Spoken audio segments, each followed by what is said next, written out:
saya, kerukunan umat beragama di Indonesia sudah cukup baik. Jika dinilai dari skala 10 sampai 100, saya memberikan nilai sekitar 80. Karena masyarakat dari berbagai agama umumnya dapat hidup berdampingan dengan damai, meskipun masih ada beberapa konflik secara keseluruhan. Sebagai umat Buddha, saya melihat hubungan dengan pemeluk agama lain juga berjalan baik. Hal ini sesuai dengan ajaran Buddha dalam Dhammapada 5 yang mengajarkan bahwa kebencian tidak dapat diakhiri dengan kebencian, melainkan dengan cinta kasih. Menurut saya, kerukunan umat beragama di Indonesia sudah cukup baik. Jika dinilai dari skala 10 hingga 100, saya akan memberikan nilai 85. Karena masyarakat dari berbagai agama pada umumnya dapat hidup berdampingan dengan damai dan saling menghormati.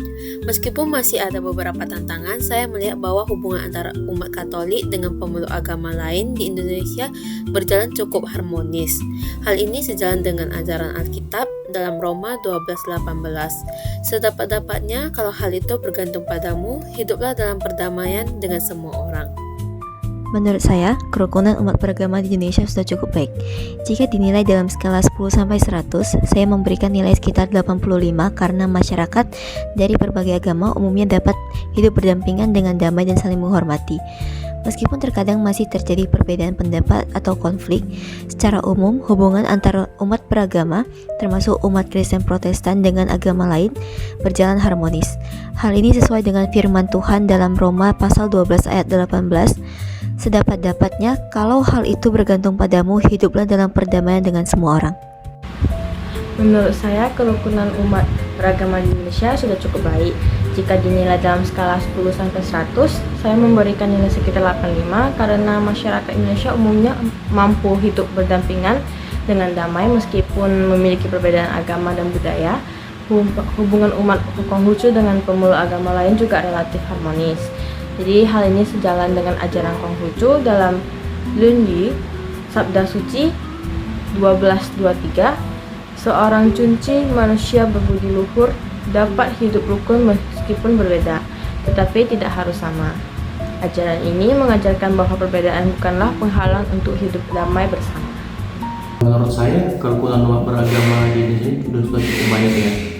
Jadi kalau kita kasih penilaian mungkin di 85 karena masyarakat Indonesia ini dari berbagai agama umumnya, khususnya saya di agama Islam, menurut Surat Al-Hujurat ayat 13 yang mana yang berbunyi, wahai manusia, sungguh kami telah menciptakan kamu dari seorang laki-laki dan seorang perempuan, kemudian kami juga menjadikan kamu berbangsa-bangsa dan bersuku-suku agar kamu saling mengenal. Menurut saya, ajaran Buddha sangat menekankan sikap saling menghormati dan menyayangi semua makhluk tanpa membedakan agama atau latar belakangnya. Saya memahami bahwa nilai metta atau cinta kasih dan karuna atau welas asih menjadi dasar untuk hidup rukun dengan siapa saja. Hal ini tercermin dalam Karaniya Metta Sutta yang mengajarkan semoga semua makhluk hidup berbahagia dan tentram. Menurut saya, ajaran Katolik mengajarkan bahwa setiap manusia adalah ciptaan Tuhan yang harus dihormati dan dikasihi. Karena itu, umat Katolik diajarkan untuk hidup dalam kasih, toleransi, menghargai perbedaan. Hal ini sesuai dengan ajaran Yesus dalam Markus 12:31. Kasihilah sesamamu manusia seperti dirimu sendiri. Bagi saya, ajaran ini menjadi dasar untuk membangun hubungan yang baik dengan semua orang tanpa memandang agamanya. Menurut saya, ajaran Kristen Protestan sangat menekankan kasih kepada sesama tanpa membedakan suku, agama, maupun latar belakang. Yesus mengajarkan agar setiap orang saling mengasihi dan menghormati satu sama lain. Hal ini terdapat dalam Markus pasal 12 ayat 31, kasihilah sesamamu manusia seperti dirimu sendiri. Karena itu, saya percaya bahwa hidup rukun dengan semua orang merupakan bagian dari pengamalan iman Kristen. Menurut saya, ajaran Konghucu mengajarkan pentingnya sikap saling menghormati, mengasihi, dan menjaga hubungan baik dengan sesama manusia. Nilai Ren atau cinta kasih dan Li, kesusilaan, menjadi dasar dalam berinteraksi dengan orang lain. Dalam Linyi Sabda Suci 25-23, Nabi Konghucu mengajarkan apa yang diri sendiri tidak diinginkan, jangan dilakukan kepada orang lain. Oleh karena itu, umat Konghucu diajarkan untuk menghargai dan menghormati perbedaan yang ada di masyarakat. Menurut saya juga Islam mengajarkan umatnya untuk menghormati perbedaannya di kehidupan, yang dimana Islam juga melarang pemaksaan dalam pemilihan keyakinan. Hal ini selaras dengan yang diatur dalam Al-Baqarah ayat 256, melebihi tidak ada paksaan dalam agama.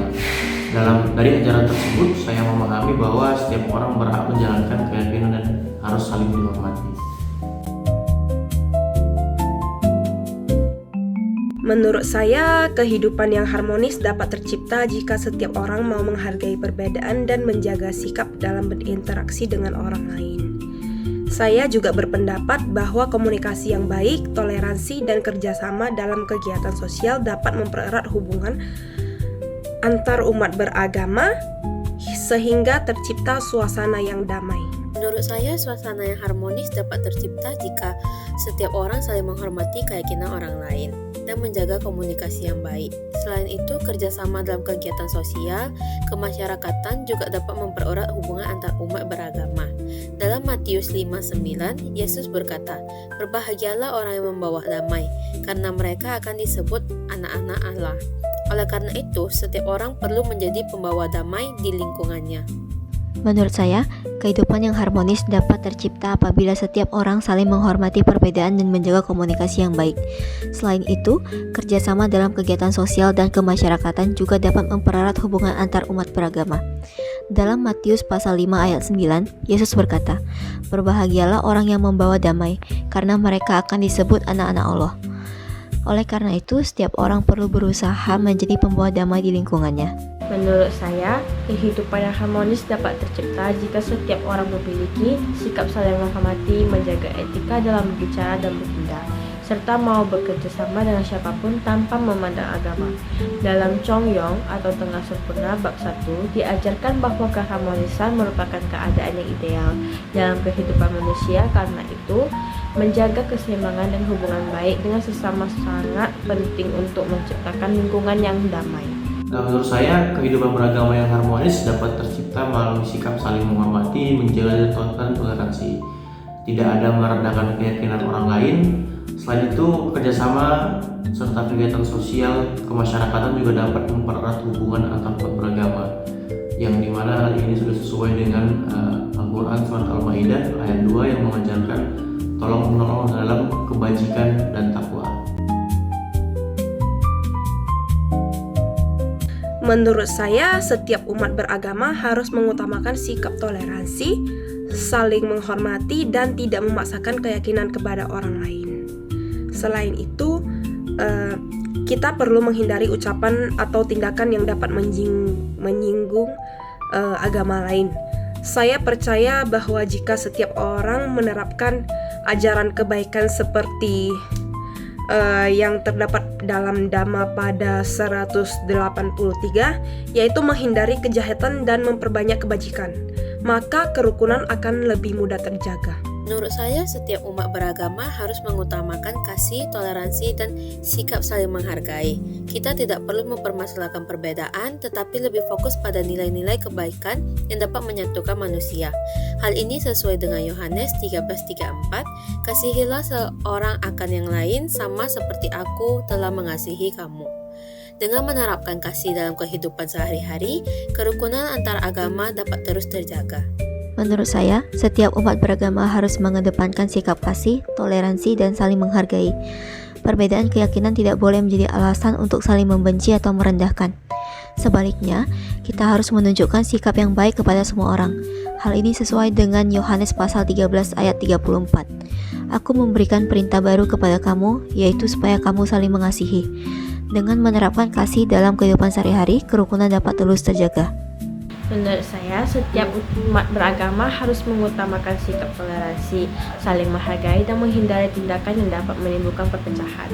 Kita perlu melihat perbedaan sebagai sesuatu yang wajar dan menjadikannya sebagai sarana untuk saling belajar. Hal ini sesuai dengan ajaran Taoishe atau ajaran besar yang menekankan pentingnya membina diri dan mengembangkan kebijakan agar tercipta ketertiban dan kedamaian dalam masyarakat. Menurut saya juga setiap umat beragama harus mengedepankan sikap saling menghargai ya, menjaga ucapan, menghindari tindakan yang dapat menimbulkan perpecahan.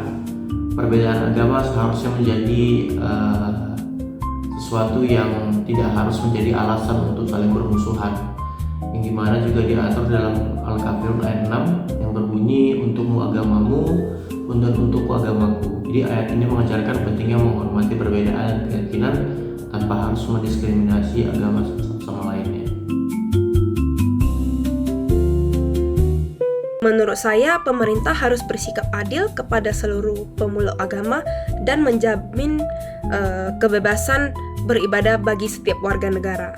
Saya juga berpendapat bahwa pemerintah perlu memperkuat pendidikan toleransi, mendukung dialog antar agama, serta menindak tegas tindakan intoleransi agar masyarakat dapat hidup rukun dan saling menghormati. Menurut saya, pemerintah harus bersikap adil terhadap seluruh agama dan menjamin kebebasan setiap warga negara dalam menjalankan ibadahnya.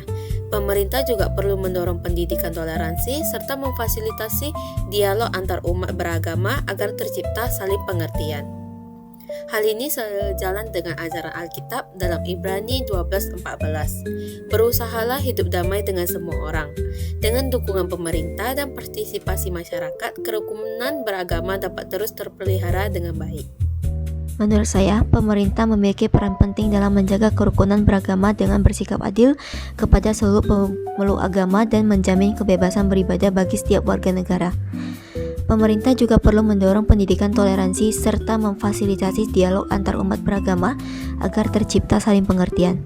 Hal ini sejalan dengan firman Tuhan dalam Ibrani pasal 12 ayat 14, berusahalah hidup damai dengan semua orang. Dengan adanya kerjasama antara pemerintah dan masyarakat, kerukunan beragama dapat terus terpelihara dengan baik.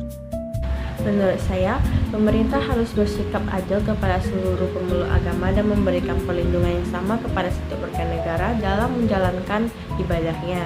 Selain itu, pemerintah perlu mendorong pendidikan toleransi dan memperkuat dialog antar umat beragama. Dalam suci atau kitab sejarah, diajarkan bahwa pemimpin yang baik harus mengutamakan kebajikan dan kesejahteraan rakyat. Oleh karena itu, pemerintah memiliki peran penting dalam menjaga persatuan dan menciptakan kehidupan beragama yang harmonis bagi seluruh masyarakat.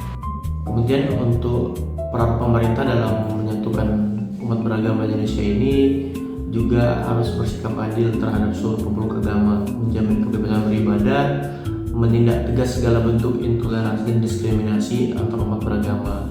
Selain itu, pemerintah juga perlu mendorong dialog antar agama dan pendidikan tentang toleransi agar masyarakat semakin memahami pentingnya hidup rukun.